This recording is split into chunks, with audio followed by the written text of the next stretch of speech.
таудай шабайын қарқынды қосып қарқынға кіші жүзден тараған азулы қарыс абадан табын деген биледім тағылым қалған артында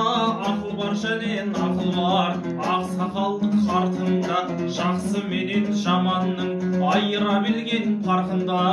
ақ жаулықты анасы сақтап өткен салтында дүние күйген қыздары дүнияға алданып арын саппас алтынға қарағай садақ асынған жауын құтын қашырған жігіттер ауын артуға шабытын бойда туласа өлеңде алар алқымға табыннан біраз сөйлейін әлеумет халқым алдында.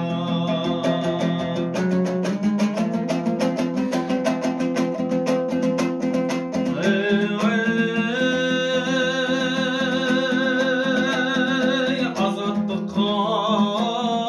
ғана беттеген табын деген тектелем тағылым жайып тереңге бәйтеректей көктеген сөз байлығы біздерде сорпасын сөздің сапырып өлеңменен ет жеген ер байлығы біздерде асынып сауыт сайманын қолына алып байрағын арпалысқан отпенен арадан сөзді қозғасам шымырлайдау от денем шыңғыс ханды хан қылып ақ киіздау салдырып 12 қазақ ішінде табынның аты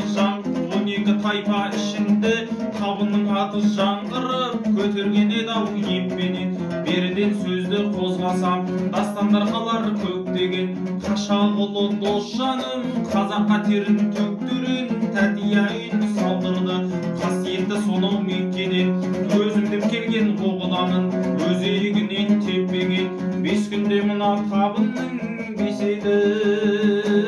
бағы кетпеген.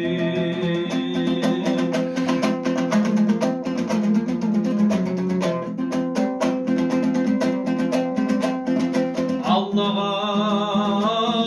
ғана табынар табының таудай бағы бар қайсар мінез ерлерім қасқыр ішек тағынар қалмақ келсе тұсыңнан қаңбақтай басын ұшырған барақ дейтін нар бар асау атқа қонғанда кескілескен дұшпанның